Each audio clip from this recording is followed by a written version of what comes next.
My name is Dr. Sophia Chen-Williams, and 6 months ago, I would have laughed if someone told me I'd be sitting in a federal prison cell, writing my story on commissary paper with a stubby pencil.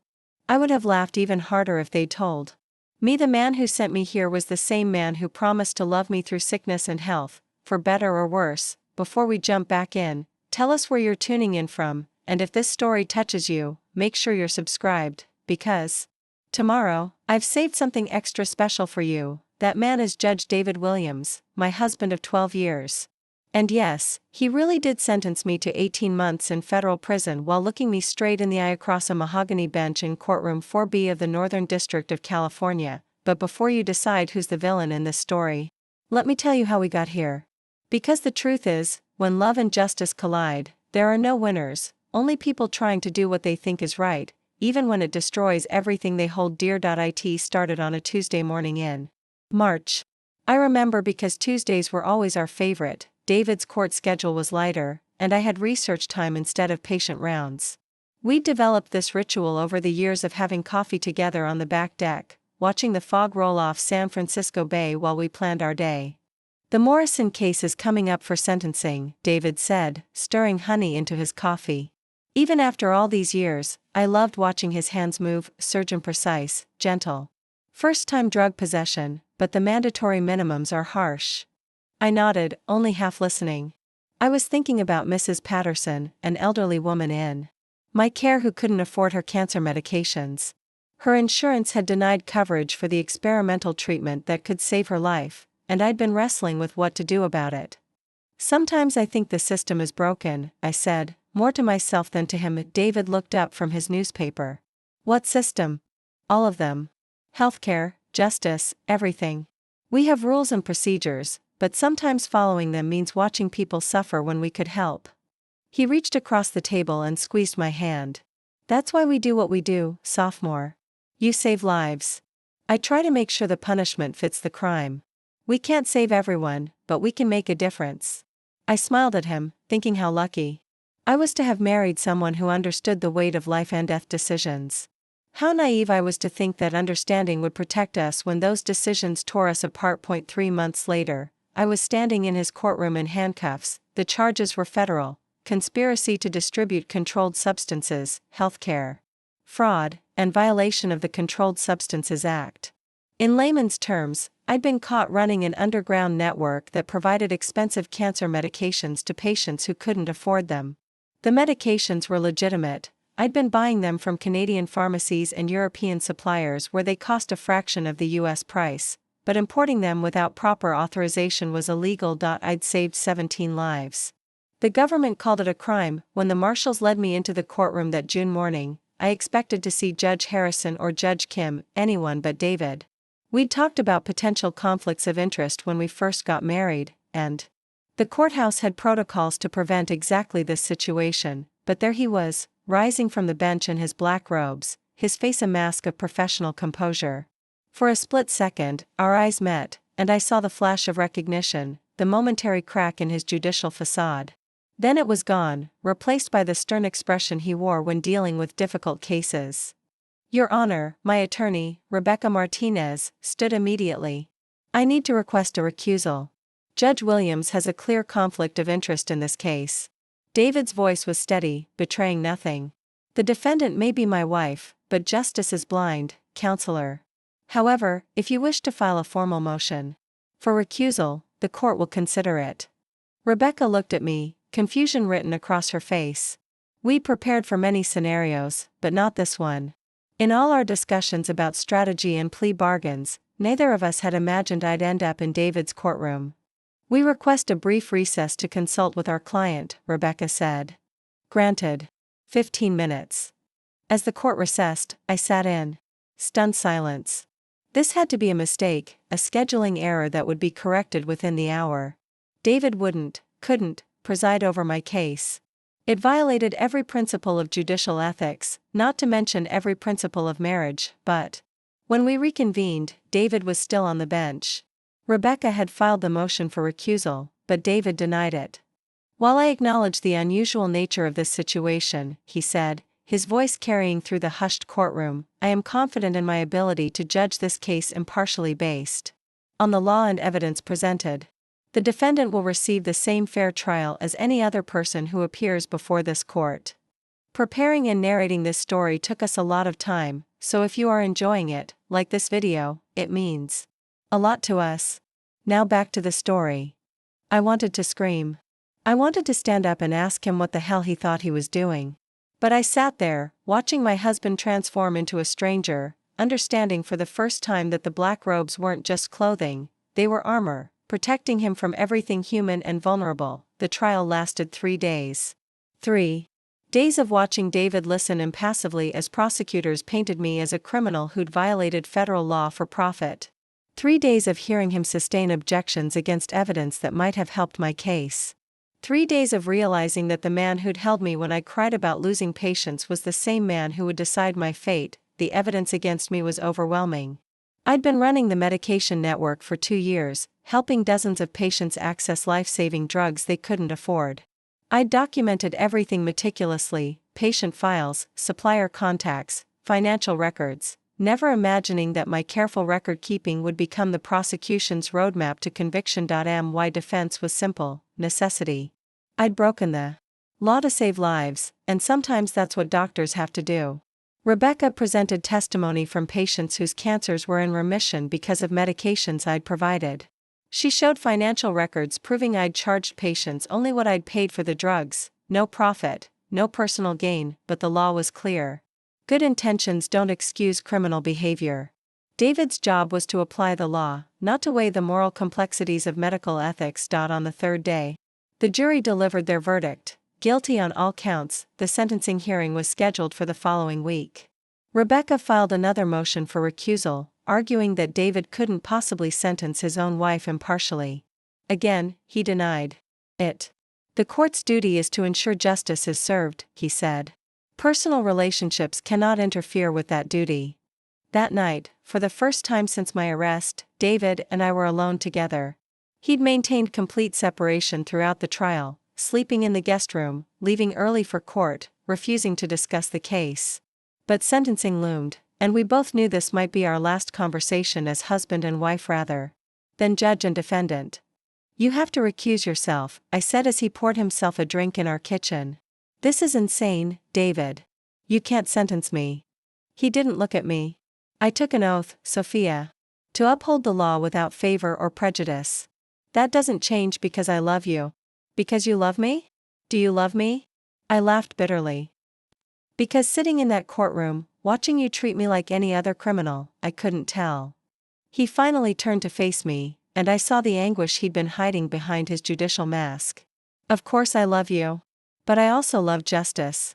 I love the idea that law applies equally to everyone, regardless of their connections or relationships. If I recuse myself now, what message does that send? That judges can pick and choose which cases to hear based on personal convenience? What message does it send that you're willing to destroy our marriage to prove a point about judicial integrity?" He set down his glass and walked to the window, staring out at the bay. "You destroyed our marriage the moment you decided to break federal law. You put me in this position, Sophia. Not the other way around." The words hit me like a physical blow. "I saved lives. You broke the law. Sometimes the law is wrong. Then change the law. Run for office, lobby Congress, work within the system. But don't ask me to ignore my oath because you decided the rules don't apply to you." We stood there in our kitchen, separated by more than the granite island between us. We were separated by fundamentally different views of right and wrong, of duty and love, of the role of law in a just society. "If you sentence me," I said quietly, "we're done. You understand that, right?" He nodded without turning around. "I understand. 18 months minimum, according to the sentencing guidelines. You're willing to send your wife to prison for 18 months? I'm willing to do my job." The sentencing hearing was packed. Word had leaked that Judge Williams would be sentencing his own wife, and legal observers, journalists, and curious spectators filled every seat. I sat at the defendant's table, watching David take the bench for what I knew would be the last time as my husband. "Dr. Chen-Williams," he said, his voice formal and distant, "please rise for sentencing." I stood, Rebecca beside me, and faced the man I'd married 12 years earlier. The man who'd proposed to me on a beach in Maui, promising we'd face whatever life threw at us together. The man who was about to prove that some promises don't survive. Contact with principal. The court has reviewed your case thoroughly, David continued, reading from prepared remarks. While the court acknowledges your medical training and the testimony regarding your motivations, the law is clear regarding the charges on which you've been convicted. He looked up from his papers, and for a moment, our eyes met across the courtroom. I saw love there, and pain, and an apology he couldn't voice. But I also saw resolve. Dr. Chen-Williams, you are hereby sentenced to 18 months in federal prison, followed by 2 years of supervised release. You are fined $50,000 and ordered to perform 500 hours of community service upon your release. The gavel fell like a thunderclap. In the gallery, people murmured and scribbled notes. Rebecca put a hand on my shoulder as the marshals approached, but all I could see was David, still looking at me from the bench, his professional mask finally slipping to reveal the devastation underneath. He'd kept his oath. He'd upheld the law. He'd proven that justice truly was blind, and in doing so, he'd lost everything that mattered. As the marshals led me away, I heard someone in the gallery whisper, she was sentenced by her own husband. Can you believe it? I couldn't believe it either. Even living through it, even feeling the cold metal of the handcuffs and seeing the pain in David's eyes, part of me refused to accept that love could be sacrificed so completely on the altar of principle. But as the courthouse doors closed behind me and I was loaded into the transport van that would take me to federal prison, I realized this was only the beginning of the story.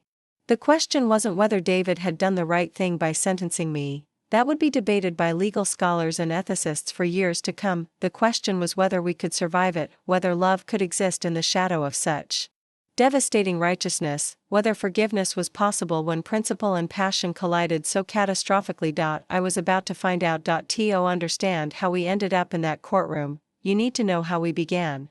Because David and I weren't always judge and defendant, weren't always separated by the weight of law and the burden of justice. Once, we were just two people who believed in making the world better, who thought love and principle could coexist. Who had no idea how naive that belief would prove to be. I met David Williams on a rainy Thursday evening in November, 13 years ago, at San Francisco General Hospital.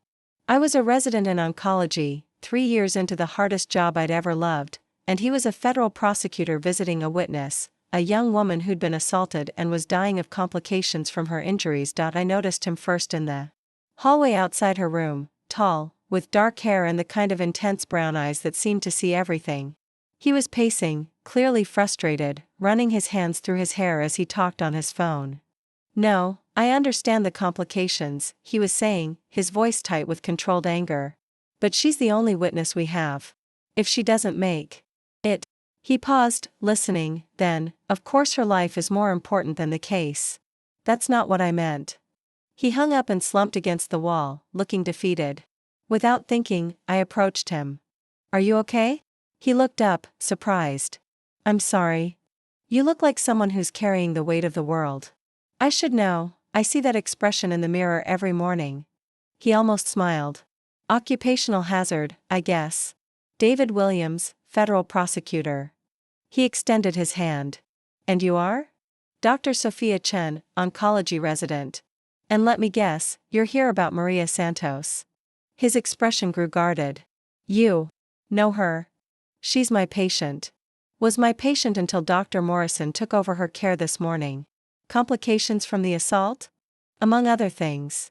He studied my face. How is she? I hesitated. Patient confidentiality was sacred, but something in his expression told me he genuinely cared about Maria as a person, not just as a witness. She's fighting. But it's touch and go. He nodded, running his hand through his hair again. She's 22 years old. 22. And she's dying because some animal decided her body was his property. The raw pain in his voice surprised me.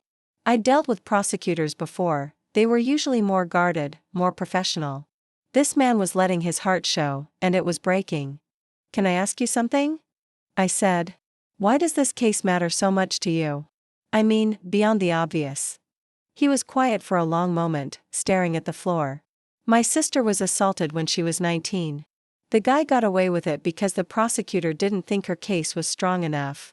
Said it would be hard to prove rape when she'd been drinking. He looked up at me. I became a prosecutor to make sure that never happened to another family. I felt something shift inside me, a recognition of shared purpose. I became a doctor because my grandmother died of cancer when I was 12. The doctors said there was nothing they could do, but I knew there had to be something. Some treatment they weren't trying, some option they weren't considering. Did you find it? Too late for her. But not too late for others. We stood there in the hospital hallway, two strangers who'd suddenly discovered they spoke the same language, the language of people who'd chosen careers based on love and loss, who believed they could fix what was broken in the world. Would you like to get coffee? He asked. I mean, when your shift ends? I could use some conversation that doesn't involve case law or hospital protocols. I should have said no. I was exhausted, behind on my paperwork, and dating was the last thing on my mind. But something about David Williams made me want to say yes, the way he cared about Maria, the way he'd opened up about his sister, the way he looked at me like I was a person rather than just another doctor in scrubs. My shift ends at midnight, I said. But there's a 24-hour diner on Irving. Terrible coffee, but they make decent pie. He smiled, and I realized it was the first genuine smile I'd seen from him. Terrible coffee and decent pie sounds perfect. That night at Murphy's Diner, over cups of coffee that were indeed terrible and slices of apple pie that were surprisingly good, David and I talked until 4 in the morning. We talked about everything, our families, our work, our dreams, our fears. He told me about growing up in Sacramento, the son of a public school teacher and a police officer, and how his parents had instilled in him the belief that justice wasn't just an abstract concept but a daily responsibility. I told him about my immigrant parents, who'd sacrificed everything to give me opportunities they'd never had, and how that sacrifice had driven me to pursue medicine even when the hours were brutal and the emotional toll overwhelming. Do you ever wonder if we're tilting at windmills? He asked as we walked to our cars in the empty parking lot. Fighting fights we can't win against systems too big to change? Every day, I admitted. But then I think about the patients I've helped, the families I've been able to give hope to, and it seems worth it. Even when you lose? Especially when I lose. Because that's when the fight matters most. He stopped walking and turned to look at me. I think I'd like to see you again, Dr. Sophia Chen. I think I'd like that too, David Williams. Our courtship was intense from the beginning, fueled by shared values and the kind of intellectual connection that made every conversation feel essential. We both worked brutal hours, David preparing cases that could send people to prison for decades, me treating patients whose lives hung in the balance, but we made time for each other with the dedication we brought to everything important. Our first real date was dinner at a small Italian restaurant in North Beach. David picked me up at the hospital after a 14-hour shift, and I was still in scrubs because I hadn't had time to change. Instead of being embarrassed, I felt proud to be with someone who understood that sometimes saving lives took precedence over appearances. Tell me about your worst day, he said over wine and pasta. It was an odd request for a first date, but I understood what he was asking. He wanted to know if I could handle the darkness that came with his job, just as I needed to know if he could handle mine. 3 weeks ago, I said. I lost a patient, a 7-year-old boy named Marcus. Leukemia. We'd been treating him for 6 months, and he was responding well. Then he developed an infection that his compromised immune system couldn't fight. I sat with his mother when he died, and she asked me why God would give her son cancer just to take him away when he was getting better. What did you tell her? The truth. That I didn't know why, but that Marcus had been brave and beautiful. And loved, and that counted for something even if it didn't feel like enough. David reached across the table and took my hand. My worst day was last month. A domestic violence case. The defendant had beaten his girlfriend so badly she was in a coma. We had overwhelming evidence, witnesses, medical records. But his defense attorney found a technicality in how the evidence was collected. Case dismissed. The guy walked free, and his girlfriend, she's still in a coma. How do you handle that? The injustice of it? I tell myself that for every case like that, there are 10 where we do get justice. Where the victim gets closure and the perpetrator faces consequences. It's not perfect, but it's something. We talked that night about the weight of responsibility, about the cases that haunted us, about the strange burden of choosing careers where other people's lives depended on our decisions. By the end of the evening, I knew I was falling for this man who carried justice like a sacred trust, who understood that sometimes doing good meant accepting heartbreak as an occupational hazard. Our relationship moved quickly after that. Within 3 months, David had a key to my apartment. Within 6 months, we were talking about moving in together. Within a year, he proposed. The proposal happened at the hospital, of all places. I was coming off a particularly difficult shift. We'd lost 2 patients in one day, and David was waiting for me in the parking garage with Chinese takeout and a bottle of wine. "Bad day?" he asked, reading my expression. "The worst." I leaned against my car, suddenly exhausted. Sometimes I think about what my life would be like if I'd become an accountant. Numbers don't die. Tax returns don't have families that grieve when you make a mistake. But tax returns don't get second chances at life because of your skills either. He was right, of course. For all the heartbreak, medicine also brought moments of pure joy, patients who recovered against all odds, families reunited, hope restored. But some days, the weight of it all felt unbearable. "Marry me," David said suddenly. I blinked, sure I'd misheard. "What? Marry me, Sophia?" I know this is unconventional, and I don't have a ring yet, but I've been carrying the question around for weeks. "I love you. I love your compassion, your dedication, the way you fight for your patients even when you're exhausted. I love that you understand what it means to carry other people's lives in your hands." I stared at him, standing there in a parking garage with takeout containers and a bottle of wine, proposing marriage like it was the most natural thing in the world. "You want to marry me in a hospital parking garage?" "I want to marry you anywhere. You'll have me. But if you need the traditional version, I can get down on one knee." "David Williams," I said, laughing despite the tears that had started flowing, "are you seriously proposing to me after I just told you I had the worst day of my career?"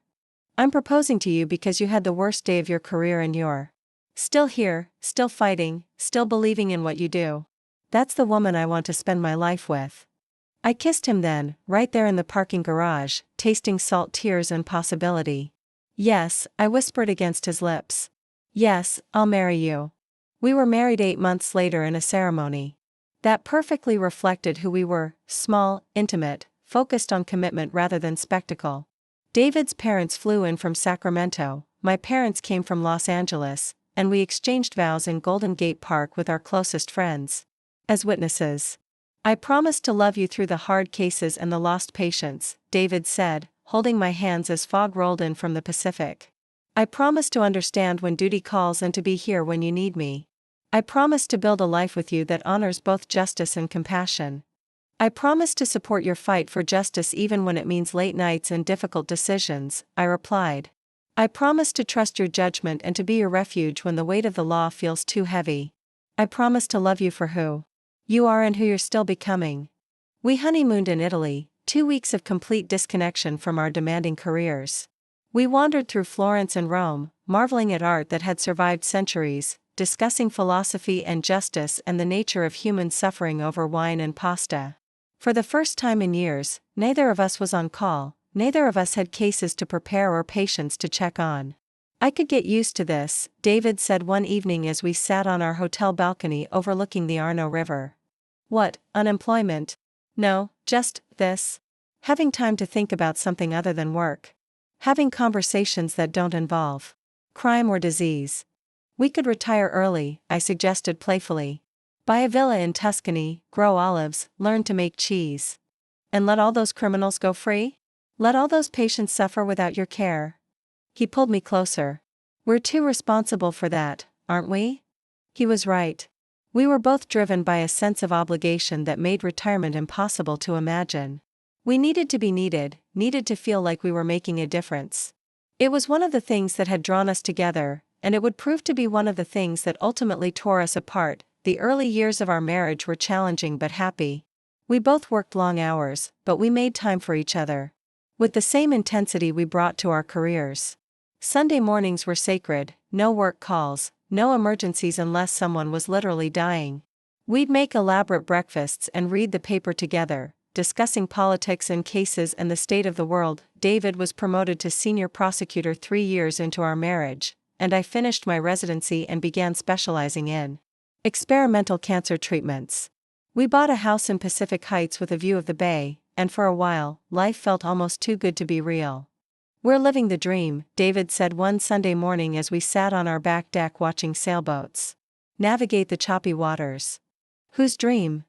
I asked, curled against his side with coffee and the Sunday Times. "Ours. The dream we talked about that first night at Murphy's Diner. Making a difference, fighting the good fight, having someone who understands what it means to carry the weight of other people's lives." I kissed his shoulder, tasting salt air. "And possibility. Sometimes I can't believe we found each other. Sometimes I can't believe we almost didn't. What if Maria Santos hadn't been your patient? What if I hadn't been pacing in that hallway? Then we would have met some other way. Some people are meant to find each other." How confident I was then in the power of fate, in the idea that love could overcome any obstacle. How certain I was that David and I were partners in every sense of the word, united in our commitment to justice and healing. I had no idea that 7 years later, those same commitments would drive us to opposite sides of a courtroom, that the very principles that had brought us together would tear us apart with surgical precision. But that Sunday morning, watching boats navigate treacherous waters while safely anchored in our love, the future seemed bright and certain. We were two people who'd found each other against all odds, who understood the sacrifices required by meaningful work, who believed that love and justice could coexist in perfect harmony. We were so beautifully, heartbreakingly wrong. The morning I was arrested, David had already left for court. He always left early on Tuesdays, oral arguments in the Hendricks case, a complex fraud prosecution he'd been working on for 18 months. I remember him kissing me goodbye in the darkness of our bedroom, whispering, "Love you," as I drifted between sleep and waking. It was the last normal moment we'd ever have. I was in my office at UCSF reviewing treatment protocols when Agent Sarah Martinez of the DEA knocked on my door. She was young, probably early 30s, with the kind of serious expression that immediately told me this wasn't a social call. "Dr. Chen-Williams? I'm Agent Martinez. I need to speak with you about some medication orders you've been processing." My blood went cold. For 2 years, I'd been carefully operating a network that provided expensive cancer medications to patients who couldn't afford them. I'd told myself it was a gray area, the medications were legitimate, the patients were desperate, and I was simply facilitating access to life-saving treatments. But I'd always known it was illegal. I'd just hoped I was too careful to get caught. "What kind of medication orders?" Agent Martinez stepped into my office and closed the door. "Dr. Chen-Williams? You have the right to remain silent. Anything you say can and will be used against you in a court of law." As she read me my rights, I felt the world tilt on its axis. This was really happening. After 2 years of carefully documented compassion, after helping dozens of patients access treatments that had saved their lives, I was being arrested. The handcuffs were cold against my wrists as Agent Martinez led me through the hospital corridors I'd walked confidently for years. Colleagues stared as we passed, some with shock, others with the careful neutrality of people who didn't want to be associated with whatever trouble I was in. Dr. Harrison, the chief of oncology, watched from his office doorway as I was led past. His expression was unreadable, but I could see the questions in his eyes.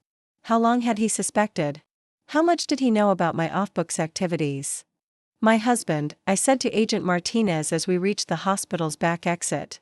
"I need to call my husband." "You'll have that opportunity once we reach the federal building." The federal building. David's workplace. The irony wasn't lost on me. I was being taken to the place where my husband spent his days prosecuting people exactly like me. The booking process was surreal.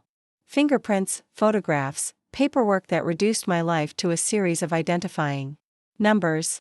Agent Martinez was professional but not unkind, explaining each step of the process as if she understood that for someone like me, someone who'd never been in trouble, who'd dedicated her life to helping others, this was completely foreign territory. "The charges are serious," she said as we sat in an interrogation room that smelled of stale coffee and industrial disinfectant.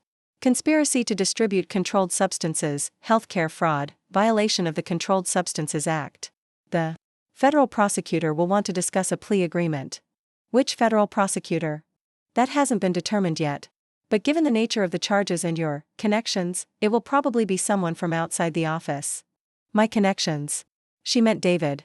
Even in my arrest, our marriage was complicating things. I was granted bail, $100,000 that our lawyer, Rebecca Martinez, no relation to the DEA agent, said was remarkably low for federal drug charges.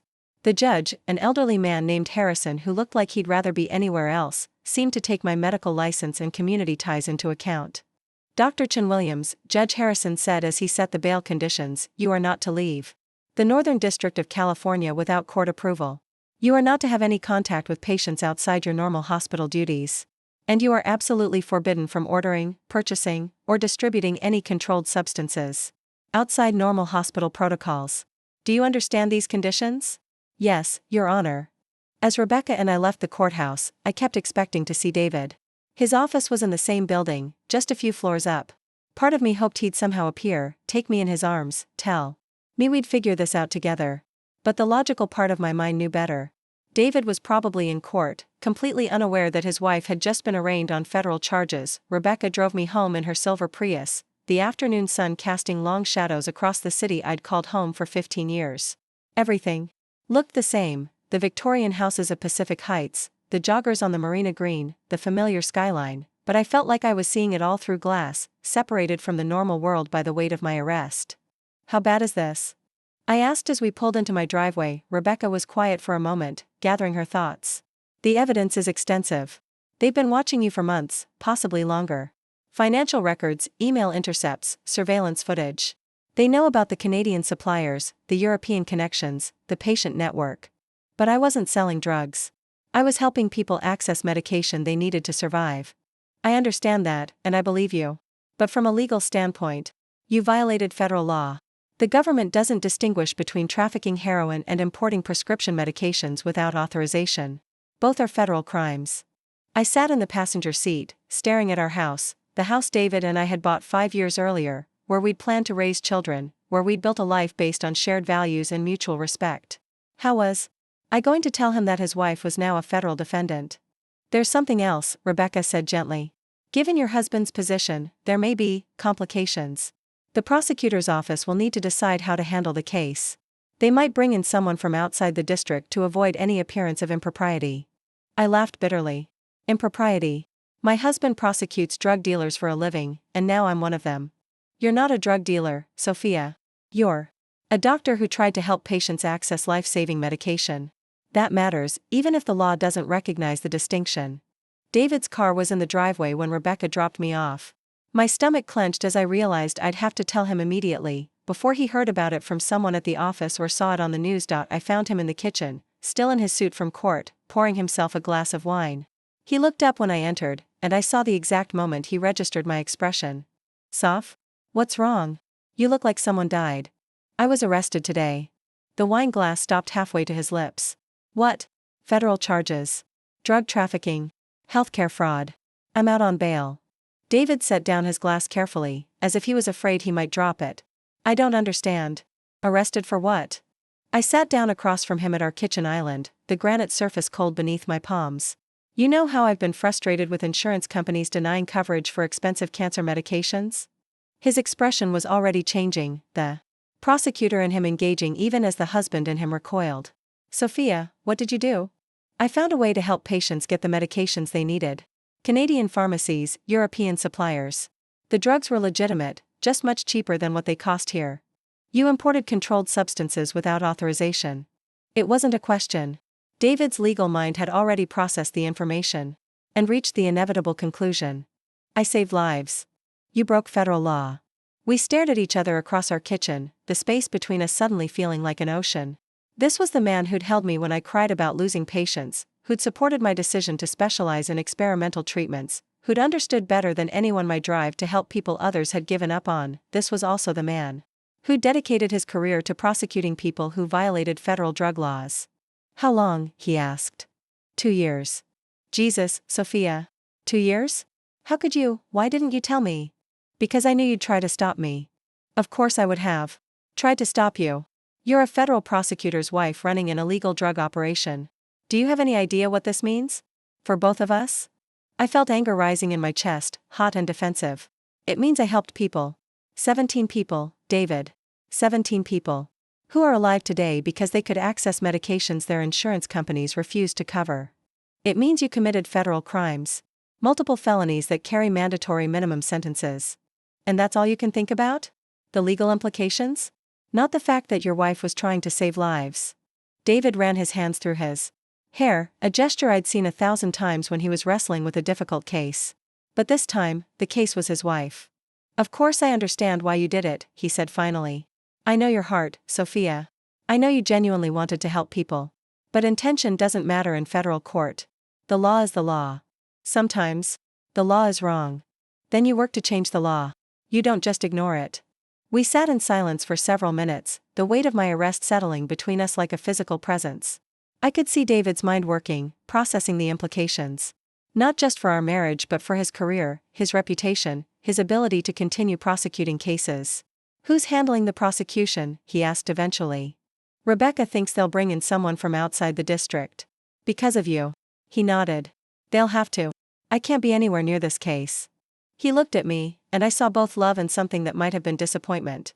You should have told me, sophomore, whatever legal troubles we're facing now, we could have faced them together. You would have made me stop. Yes, I would have. And you'd still have your medical license, and I wouldn't be looking at potential ethics violations for not reporting my wife's criminal activity.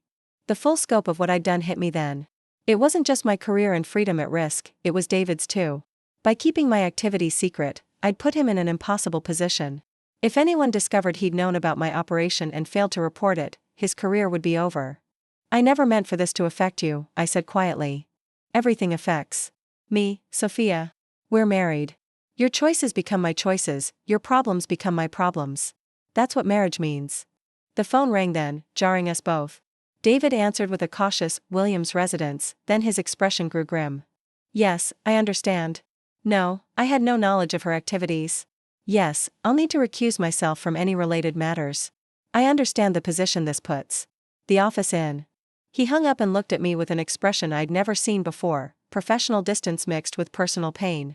That was Jim Morrison, the district attorney. The story's already leaked to the press. There's going to be a feeding frenzy.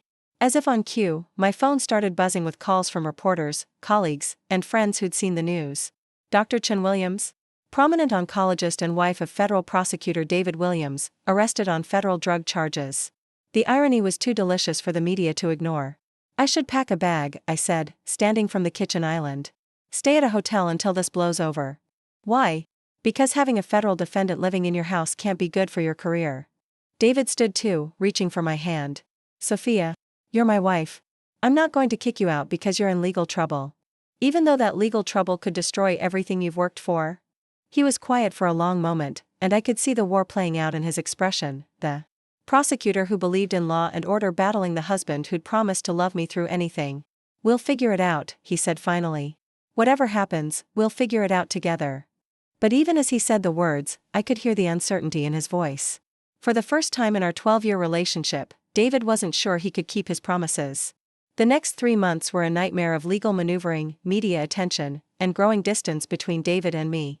True to Rebecca's prediction, the Justice Department brought in a special prosecutor from the Eastern District of Virginia, a woman named Patricia Kellerman with a reputation for being tough on healthcare fraud. Kellerman was everything I expected a federal prosecutor to be, smart, relentless, and completely unmoved by the emotional aspects of my case.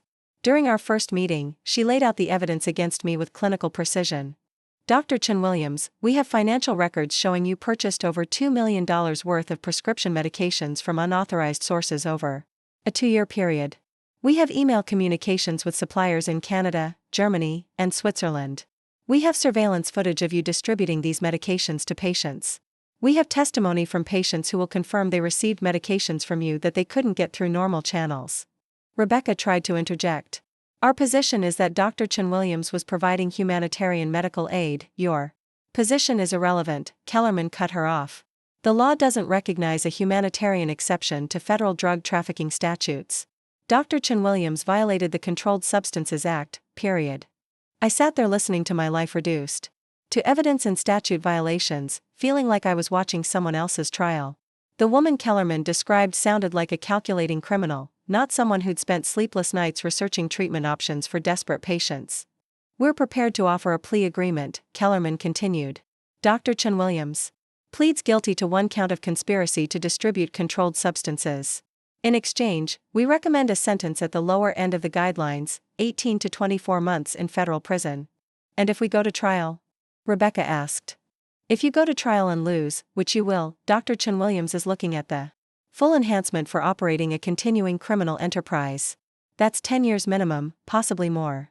I felt the blood drain from my face. 10 years. A decade of my life in federal prison for trying to help cancer patients access medication. We need time to consider, Rebecca said. You have 2 weeks. After that, the offer expires. That night, David and I sat in our living room, the plea agreement spread out on the coffee table between us like a diagnosis of terminal illness. 18 months, David said, staring at the documents. Minimum security, probably. You'd be eligible for halfway house after 12 months. You think I should take it? I think you should consider it carefully. Kellerman's right about one thing: if you go to trial, you'll lose. The evidence is overwhelming. So I should just accept that I'm a criminal? Plead guilty and go to prison? David looked at me, and I saw the prosecutor warring with the husband again. Sophia, you did break the law. Whatever your motivations, whatever good you accomplished, you knowingly violated federal statutes. Taking the plea isn't admitting you're a criminal, it's acknowledging that you made choices that had legal consequences. And you can live with being married to someone who did that? I don't know, he said quietly. I honestly don't know. It was the first time David had admitted uncertainty about our marriage, and the words hit me like a physical blow. For 12 years, he'd been my rock, my certainty, the person who loved me unconditionally. Now he was looking at me like I was a stranger. Maybe I should take the plea, I said. Serve my time, get this behind us. Maybe you should. But even as we discussed the practical aspects of a prison sentence, how to handle the house, our finances, his career, I could feel us growing further apart. Each conversation felt like we were speaking different languages. David focused on legal consequences while I remained fixated on the moral implications of my choices. The breaking point came 2 weeks later, when we had to give Kellerman our answer. Rebecca had negotiated slightly better terms, 18 months minimum, with the possibility of home confinement for the final 6 months, but it was still prison time for trying to save lives. Before we proceed, Rebecca said during our final meeting with Kellerman, I need to address the elephant in the room. Dr. Chen-Williams is married to a federal prosecutor in this district. How will that affect the case going forward? Kellerman's expression was neutral. It won't affect anything. We'll handle this like any other case. And the judge assignment? Random selection, same as always. I felt a chill run through me. There were 12 federal judges in the Northern District of California. David knew all of them personally and professionally. The odds of drawing a judge who wouldn't feel conflicted about sentencing a colleague's wife were slim. What if she draws Judge Williams? Rebecca pressed. Kellerman's poker face slipped for just a moment. Judge Williams would recuse himself, obviously. Obviously, Rebecca agreed. But I could hear the doubt in her voice. 3 days later, we got our answer. The case had been assigned to Judge David Williams. David found out the same way I did, through a call from Rebecca, who'd been notified by the court clerk. When I got home that evening, he was sitting in his study, staring at the case assignment sheet. This is impossible, he said without looking up. I can't preside over my wife's criminal trial. So you'll recuse yourself? Of course I'll recuse myself. But he didn't sound certain. Although what? He finally looked at me, and I saw something in his expression that made my stomach clench. The other judges in this district are overloaded. A recusal would mean reassigning the case to someone who's already behind on their docket.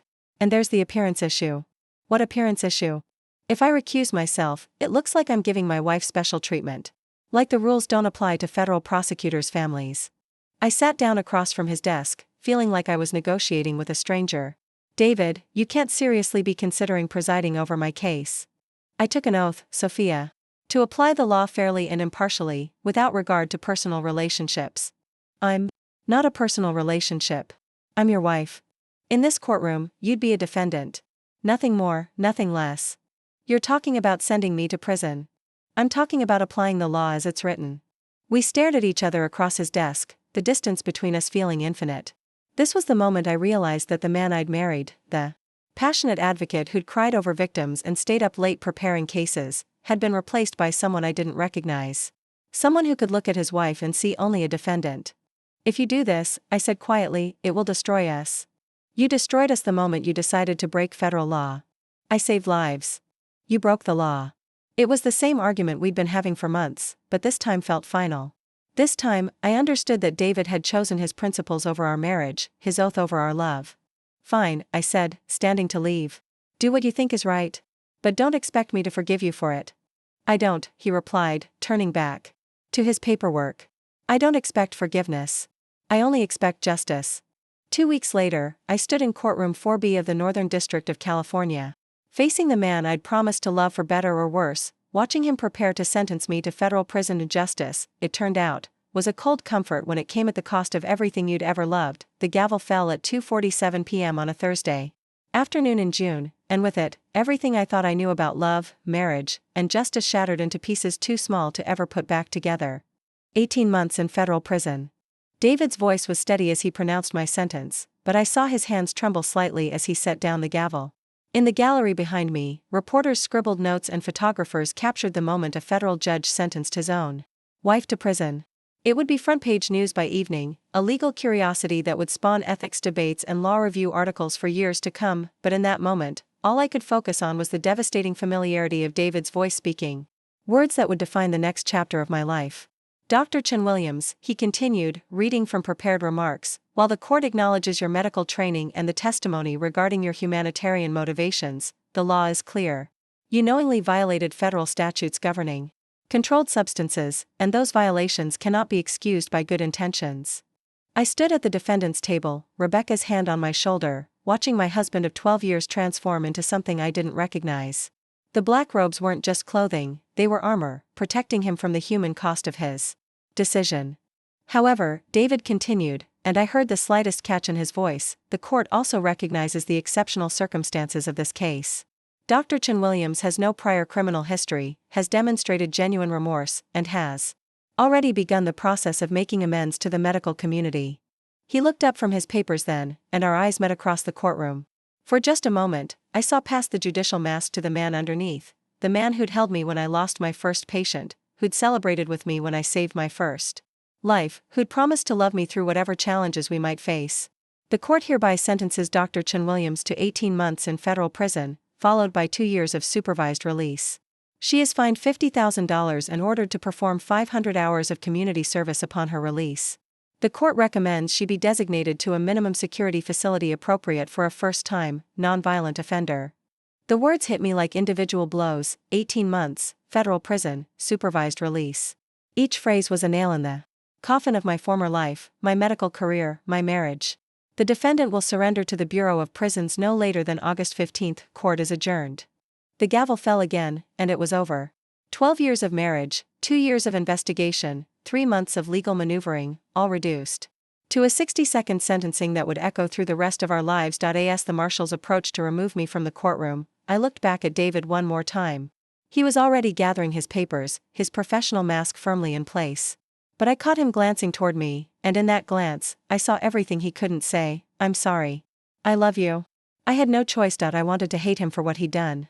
I wanted to feel nothing but anger for the man who'd chosen his principles over our marriage. But all I felt was an overwhelming sadness for everything we'd lost, everything we'd been, everything we'd never be again. The media circus outside the courthouse was exactly what Rebecca had warned me to expect. Reporters shouted questions as we pushed through the crowd. Dr. Chen-Williams, how does it feel to be sentenced by your own husband? Do you blame Judge Williams for the outcome? Will you be filing for divorce? I kept my head down and said nothing, but the questions followed me into Rebecca's car and would continue to follow me for months to come. How are you holding up? Rebecca asked as we drove away from the courthouse. I honestly don't know, I replied, watching San Francisco blur past the window. Everything looked the same, but I felt like I was seeing it all from inside a bubble, separated from the normal world by the weight of my conviction. 18 months minimum security is about as good as we could have hoped for, Rebecca said gently. And the community service component shows that Judge Williams, that David, understood the humanitarian aspects of what you did. I appreciated her attempt to find silver linings, but all I could think about was the man I'd left behind. In that courtroom. The man who'd chosen justice over love, principle over marriage, his oath over our shared life. Where do I go from here? I asked. First, we handle the logistics. The Bureau of Prisons will designate which facility you'll be sent to, probably Dublin, maybe Alderson if we're lucky. You'll have about 6 weeks to get your affairs in order before you surrender. And David? Rebecca was quiet for a moment. That's not really my area of expertise, Sophia. But if I had to guess, I'd say you both need time to process what just happened. When I got home, David's car wasn't in the driveway. Part of me was relieved. I wasn't ready to face him, wasn't sure I'd ever be ready to face him. But part of me wanted him there, wanted the man who'd held me through every crisis of our marriage to hold me through this one too. I found a note on the kitchen counter, written in David's careful handwriting, gone to Mom's for a few days. Need time to think. We both do. Even his goodbye was measured, judicial. No, I love you, no, I'm sorry, just the practical acknowledgement that we needed space to process the wreckage of our marriage. I poured myself a glass of wine and sat on our back deck, watching the sun set over San Francisco Bay.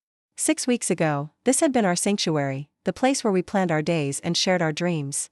Now it felt like a museum of our former life, beautiful but untouchable. My phone buzzed constantly, reporters, colleagues, friends who didn't know what to say but felt they should say something. I turned it off and sat in the gathering darkness, trying to comprehend that in 6 weeks, I'd be in federal prison. The next few days passed in a surreal haze of logistics and grief. Rebecca handled the legal aspects of my surrender date and prison designation while I tried to put my life in order. My medical license was immediately suspended pending review by the state medical board. My hospital privileges were revoked. My research projects were transferred to other doctors. In less than a week, I went from being Dr. Sophia Chen-Williams, respected oncologist, to simply Sophia Chen-Williams, convicted felon. David returned home 3 days after the sentencing, but we moved around each other like ghosts.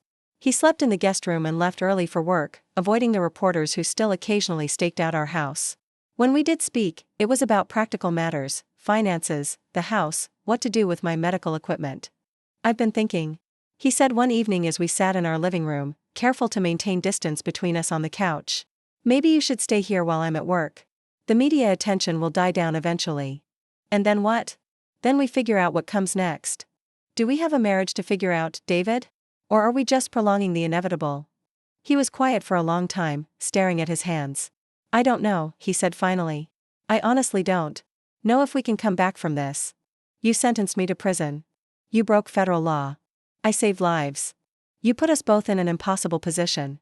It was the same circular argument we'd been having for months, but now it had the weight of finality. We weren't debating principles anymore, we were mourning the death of our marriage. I start surrender processing next week, I said. Dublin Federal Correctional Institution. Minimum security, like you recommended. David nodded. It's a good facility. Clean, safe.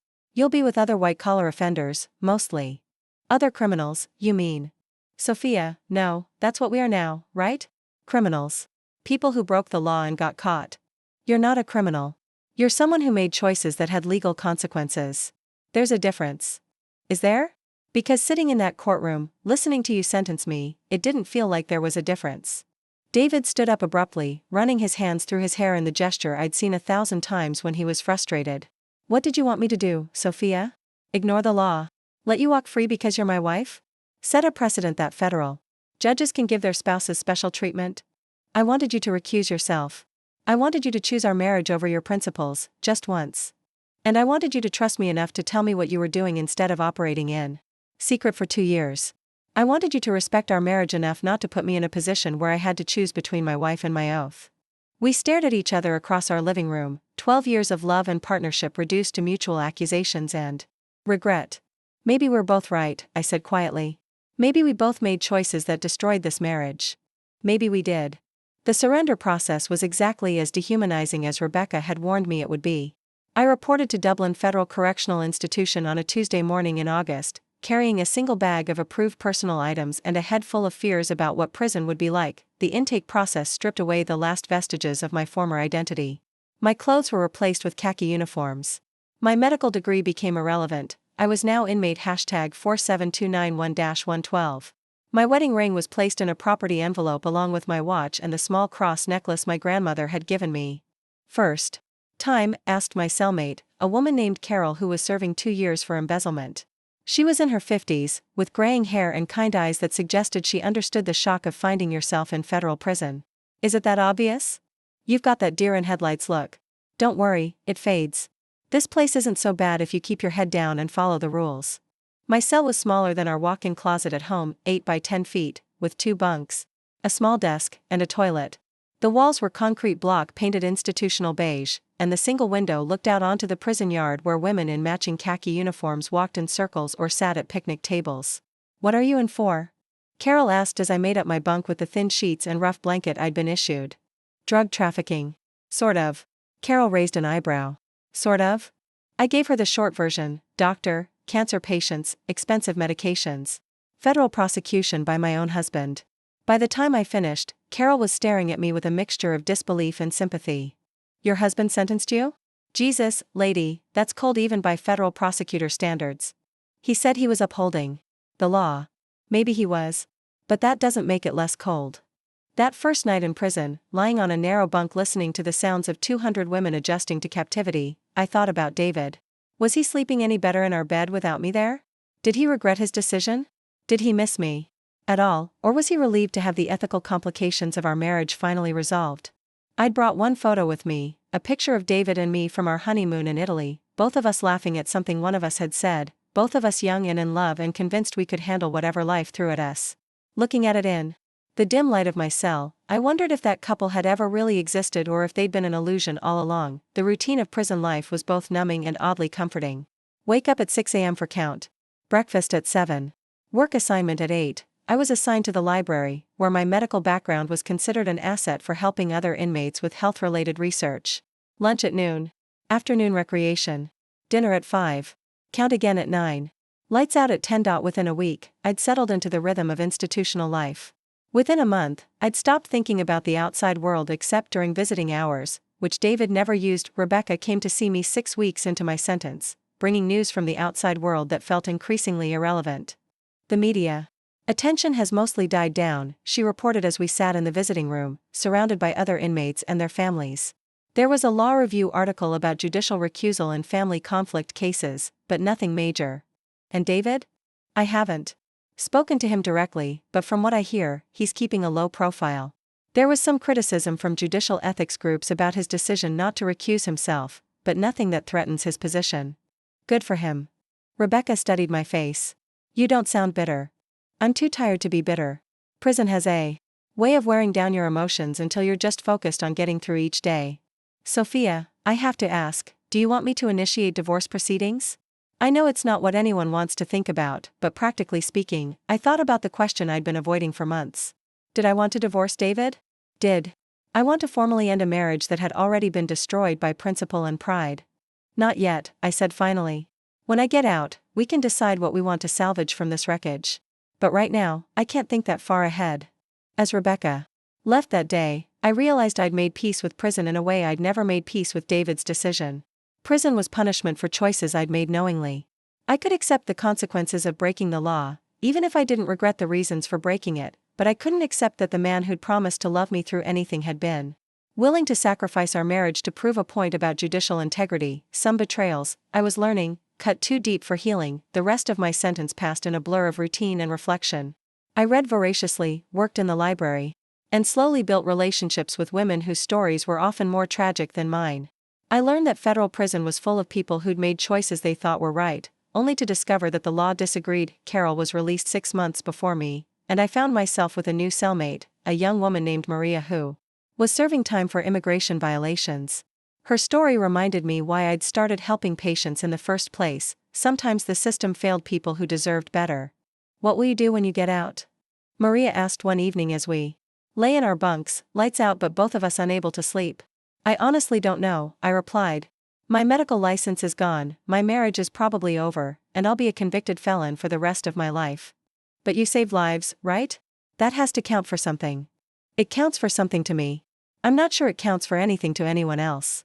As my release date approached, I found myself both eager and terrified to return to the outside world.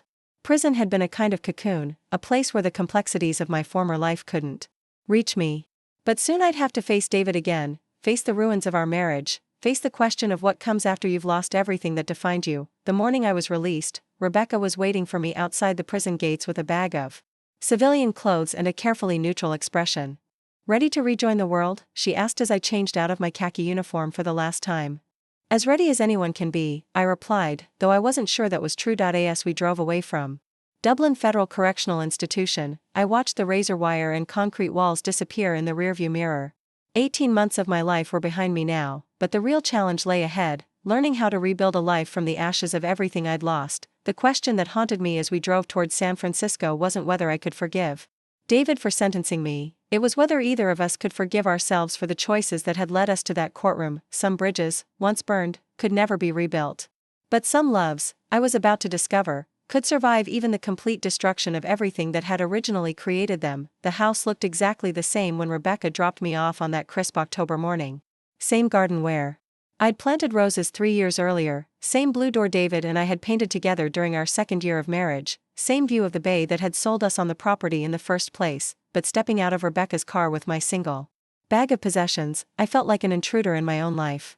"You sure you don't want me to come in with you?" Rebecca asked, studying my face with the concern she'd shown throughout my 18-month ordeal. "I need to do this alone," I replied, though the truth was I had no idea what this was. Face David? Collect my belongings? Try to have a conversation about the wreckage of our marriage? All of the above. The key still worked, which surprised me somehow. I'd half expected the locks to be changed, my access to our shared life formally revoked along with everything else I'd lost. But the door opened to the familiar sight of our entryway, the antique mirror David's grandmother had left him, the small table where we'd always dropped our keys. "Sophia?" David's voice came from the kitchen, and I heard his footsteps approaching before I saw him. When he appeared in the doorway, I was struck by how much he'd changed. His dark hair was now streaked with silver, and there were lines around his eyes that hadn't been there 18 months ago. He looked older, worn down by the weight of everything that had happened between us. "Hi," I said, suddenly unsure of the protocol for greeting the husband who'd sent you to prison. "Hi." He stood there for a moment, taking me in, my shorter hair, the weight I'd lost, the federal prison pallor that would take weeks to fade. "How was the drive?" "Fine." Rebecca handled it. We stood in our own entryway like strangers, the air thick with everything we weren't saying. This was the man I'd shared a bed with for 12 years, who'd seen me at my worst and loved me anyway, who'd held me through medical school stress and residency exhaustion and the heartbreak of losing patients. This was also the man who'd looked me in the eye and sentenced me to federal prison. "I wasn't sure if you'd come here," David said finally. "I thought you might want to stay somewhere else first. Process things. This is still my house too, isn't it?" "Of course it is. I just meant, everything's complicated now." Complicated. That was certainly one word for it. "I should probably shower," I said. "Prison soap doesn't really get you clean. Your bathroom's exactly like you left it." "I haven't touched anything." "My bathroom?" "Not our bathroom." The pronouns told me everything I needed to know about where we stood. I went upstairs to what had once been our bedroom, noting that David was indeed sleeping in the guest room. His absence was evident in the undisturbed state of his side of our king-size bed. My clothes were still in the closet, though they felt like costumes from a play I'd stopped performing long ago. The shower was everything I'd dreamed about during 18 months of institutional bathing. Hot water that lasted more than 3 minutes. Privacy. Soap that smelled like lavender instead of industrial disinfectant.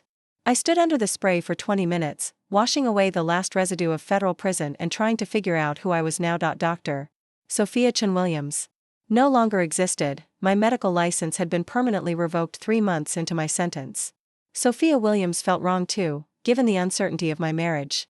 I was just Sophia Chen now, a convicted felon with no career prospects and a law degree she couldn't use. When I came downstairs, David was in the kitchen making coffee. He'd set out 2 mugs, and I noticed he'd bought the expensive beans I liked, a small gesture that felt enormous under the circumstances. "Thank you," I said, accepting the coffee and sitting across from him at our kitchen island. The granite surface was the same, but everything else felt different. We were different. "So," David said, wrapping his hands around his mug. "How was it?" "Prison, I mean." "Not as bad as I expected. Not as good as freedom." I studied his face, looking for some indication of what he was feeling. "You never visited." I thought about it. But it seemed inappropriate. Inappropriate for a husband to visit his wife in prison. Inappropriate for a judge to visit the defendant he'd sentenced. Even now, even after everything, David was still thinking like a judge first and a husband second. It told me everything I needed to know about our chances of rebuilding what we'd lost. "How's work?" I asked, changing the subject. "Difficult. There's been some criticism about my decision not to recuse myself. Nothing that threatens my position, but enough to make things uncomfortable." "Do you regret it?" David was quiet for a long time, staring into his coffee as if it might contain answers to questions he'd been wrestling with for 18 months. "I regret that it came to that point," he said finally. "I regret that you felt you had to keep your activities secret. I regret that we couldn't find a way to work through it together. But you don't regret sentencing me. I regret that sentencing you was necessary. But no, I don't regret upholding the law. And there it was, the fundamental divide that had destroyed our marriage. David believed he'd done the right thing by choosing justice over love. I believed he'd betrayed everything that mattered by choosing principle over partnership. What happens now? I asked. I don't know. I was hoping you might have some ideas. I almost laughed. After 18 months in federal prison, after losing my career and my identity and everything I'd worked for, David wanted me to have a plan for rebuilding our marriage. I need to find work, I said. Figure out what kind of life I can build as a convicted felon. That's about as far as my planning goes right now. You could go back to school. Get a different degree, start over in a new field. With what money? My savings went to legal fees, and I can't exactly get student loans with a federal conviction. David set down his coffee mug and looked at me directly for the first time since I'd come home. You know I'd help with that. Financially, I mean. Whatever you need to get back on your feet. Why? Because I love you. Because despite everything that's happened, I still want you to have a good life. Even if that good life doesn't include you. Even then. I felt tears threatening for the first time since my sentencing. Not tears of sadness or anger, but tears of recognition. This was the David I'd fallen in love with, generous, principled, willing to sacrifice for people he cared about. The problem was, those same qualities had also destroyed us. I don't know if I can do this, I said quietly. Live here, pretend everything's normal, act like we're a regular married couple dealing with regular problems. We don't have to pretend anything. We can take it one day at a time, figure out what works and what doesn't. And if what doesn't work is us? If we can't get past what happened? David reached across the island and took my hand, the first physical contact we'd had since the day he sentenced me. Then we'll figure that out too, he said. But Sophia, I need you to know something. Sentencing you was the hardest thing I've ever done. Not because of the legal implications or the media attention or the career complications. Because I had to look at the woman I love and send her to prison. Then why did you do it? Because I believed it was right. Because I took an oath to uphold the law without favor or prejudice. Because I thought that if I made an exception for you, I'd be betraying everything I'd worked for. And now? David was quiet for a long moment, his thumb tracing circles on the back of my hand. Now I wonder if I was so focused on being a good judge that I forgot how to be a good husband. We sat there in our kitchen, holding hands across the granite island that had witnessed so many conversations about our days, our dreams, our fears. But this conversation felt different, not like husband and wife planning a future together, but like two people trying to figure out if they had a future at all. I need time, I said finally. Time to figure out who I am now, what I want my life to look like. I can't make decisions about us until I know who I am without the marriage, without medicine, without everything that used to define me. David nodded, though I could see the disappointment in his eyes. How much time? I don't know. Maybe a lot. Maybe forever. And in the meantime? In the meantime, we try to be kind to each other. We try to remember that we used to love each other enough to promise forever. And we see what's left when the dust settles. The next few months were an exercise in careful coexistence. David and I shared the house but led largely separate lives. He continued sleeping in the guest room, leaving for work early and coming home late. I spent my days job hunting, volunteering at a local homeless shelter, and slowly rebuilding my sense of self. Finding work as a convicted felon was even harder than I'd expected. My medical background was irrelevant without a license, and most employers weren't interested in someone with federal drug trafficking charges, regardless of the circumstances. I finally found part-time work at a nonprofit that provided health education to underserved communities, ironic, perhaps, but meaningful work that reminded me why I'd gone into medicine in the first place. The job paid barely enough to cover basic expenses, but it gave me something I'd lost in prison: purpose. I was helping people again, even if I couldn't prescribe medications or perform surgeries. I was making a difference, even if it was smaller than the difference I'd made as a doctor. How's the new job? David asked one evening as we shared dinner, a rare occurrence in our carefully structured separate lives. Good. Hard, but good. I'm working with a lot of people who can't afford healthcare. Reminds me why I started the medication network in the first place. David's expression tightened slightly. Sophia, I'm not planning to break any more laws, I assured him. But I'm also not going to pretend that our healthcare system isn't broken just because acknowledging it makes you uncomfortable. It doesn't make me uncomfortable. It makes me worry that you'll decide to fix it yourself again. I learned my lesson about vigilante medicine. But I didn't learn to stop caring about people who fall through the cracks. We'd been having versions of this conversation for months, careful discussions about my work, my beliefs, my commitment to helping people who couldn't help themselves. David seemed to be waiting for me to say I'd been wrong, that I regretted trying to help cancer patients access medication. But I couldn't say that, because it wasn't true. I regretted the pain my choices had caused him. I regretted the damage to his career and our marriage. I regretted the legal consequences and the loss of my medical license. But I didn't regret saving lives, and I never would. The breakthrough came 6 months after my release, during one of our increasingly rare shared dinners. David had been unusually quiet all evening, picking at his food and avoiding eye contact. "What's wrong?" I finally asked. "I got a call today. From Maria Santos." The name hit me like a physical blow. Maria Santos, the assault victim who'd brought David and me together 13 years earlier, who'd survived her injuries and testified in the case that had started David's career as a federal prosecutor. "How is she?" "She's good. Married, has 2 kids. But that's not why she called." David set down his fork and looked at me directly. "She called because she heard about your case. About what you did for cancer patients." I waited, not sure where this was going. "She wanted me to know that her daughter has leukemia. 7 years old, diagnosed last year. Their insurance approved the standard treatment, but it's not working. The doctors want to try an experimental drug that costs $30,000 a month." My heart clenched. "Can they afford it?" "No. But Maria remembered your case from the news coverage. She wanted to know if there was any legal way, to help her daughter access the medication." "And what did you tell her?" David was quiet for a long moment. "I told her I'd look into it. And then I spent the afternoon researching patient advocacy programs, pharmaceutical assistance funds, clinical trials. All the legal options you should have explored before you decided to import drugs illegally." "Should have explored?" "David, I spent months researching legal alternatives before I started the network. The waiting lists were too long, the qualifying criteria too strict, the approval processes too slow. People were dying while bureaucrats shuffled paperwork." "I know," he said quietly. "I know that now." I stared at him across our kitchen table, seeing something in his expression I hadn't seen since my arrest: doubt. Not doubt about the law or his oath or his responsibility as a judge, but doubt about the absolute rightness of his position. "Maria's daughter," I said carefully. "Were you able to find help for her?" "Some. There's a clinical trial she might qualify for, and the pharmaceutical company has an assistance program that could reduce the cost. But the trial has a waiting list, and the assistance program only covers 60% of the cost. So she's still looking at $12,000 a month for a drug that could save her daughter's life." "Yes. And if she can't afford it?" David's voice was barely above a whisper. "Then a 7-year-old girl dies because her family doesn't have enough money." We sat in silence for several minutes, the weight of that reality settling between us. This was the same impossible choice I'd faced dozens of times: watch people die or break the law to save them. "What are you thinking?" I asked finally. "I'm thinking that maybe the law isn't enough. Maybe being technically right isn't the same as being actually right." It was the first crack I'd seen in David's absolute certainty, and it changed something fundamental between us.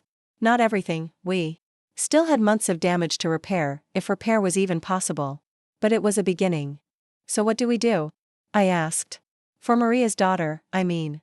David looked at me with an expression I hadn't seen in almost 2 years, the expression of a partner asking for help with a problem, not a judge questioning a defendant.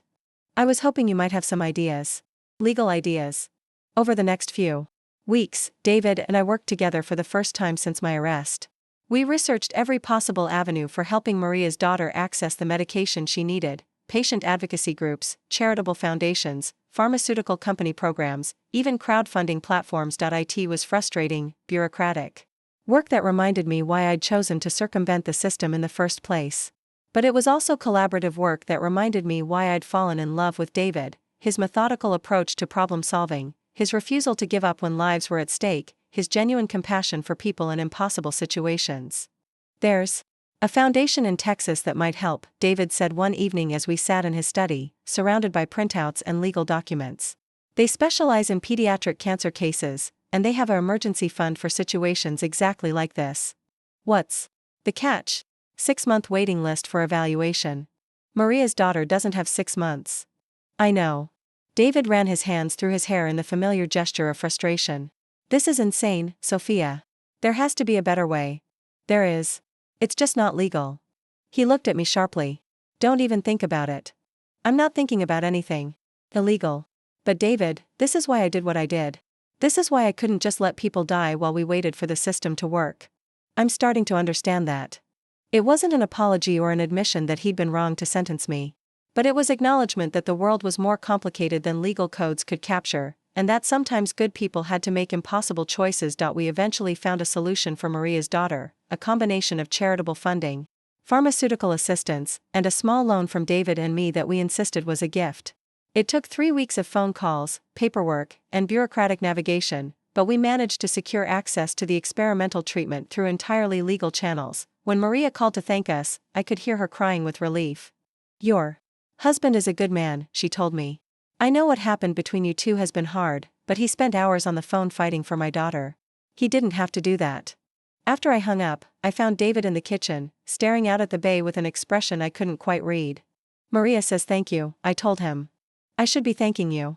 I never would have figured out that funding combination without your help. We make a good team. We always did." We stood there together, watching boats navigate the choppy waters of the bay, both of us thinking about the careful navigation required to rebuild trust, repair damage, and find a way forward that honored both our principles and our love. "Sophia," David said finally, "I need to tell you something." I braced myself, not sure what was coming. "I've been thinking about Maria's daughter's case, about how hard it was to find help through legal channels. And I've been thinking about the 17 patients you helped, the ones who are alive today because you broke the law to save them. Okay. I don't think what you did was wrong." The words hung in the air between us, revolutionary in their simplicity. David Williams, federal judge, man of absolute principle, admitting that sometimes the law was insufficient to address human suffering. "But you still sentenced me to prison." "I did. Because that's what the law required, and I took an oath to uphold the law regardless of my personal feelings." He turned to face me fully. "But that doesn't mean I think justice was served. It just means I think the law was followed. Those aren't the same thing." "No, they're not. And it took me 2 years to understand the difference." I felt something shift inside me, a loosening of anger I'd been carrying since my sentencing. Not forgiveness, that would take time, if it came at all. But understanding. David had done what he believed was right, even when it cost him everything he loved. I might not agree with his choice, but I could respect the integrity behind it. "Where does that leave us?" I asked. "I don't know. I know I love you. I know I miss you. I know I want to find a way to make this work if you're willing to try. And if the same situation came up again? If I had to choose between watching people die and breaking the law to save them." David was quiet for a long time. "I hope we'd find a legal solution. I hope we'd work together to change the system instead of circumventing it. But Sophia, if you decided you had to break the law to save lives, I hope I'd have the courage to help you instead of prosecuting you." It wasn't everything I wanted to hear. David was still a federal judge, still committed to upholding the law, still the kind of person who would agonize over conflicts between duty and love. But it was enough to build on. "I want to try," I said. "I want to see if we can figure out how to be married to each other again. Even after everything that's happened? Especially after everything that's happened. We know now what we're capable of, both the best and the worst. If we can love each other through this, we can love each other through anything." David crossed the kitchen and took me in his arms for the first time since my sentencing. He felt different, older, more fragile, worn down by the weight of impossible choices. But he also felt familiar, like coming home after a long journey through foreign territory. "I'm sorry," he whispered against my hair. "I'm sorry for all of it. I'm sorry too. For putting you in that position, for keeping secrets, for making you choose between your wife and your principles." We held each other in our kitchen as the sun set over San Francisco Bay, two people who'd lost everything trying to figure out what could be rebuilt from the wreckage. It would take time, months of counseling, careful conversations, rebuilt trust.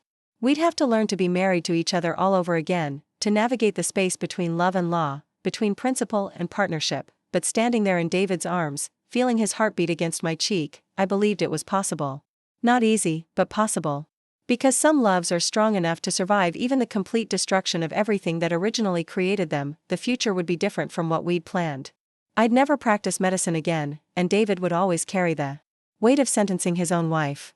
We'd both made choices that couldn't be undone, said words that couldn't be taken back, but we'd also learned something valuable about the difference between being right and being righteous, between following the law and serving justice, between protecting principles and preserving love. In the end, perhaps that was enough.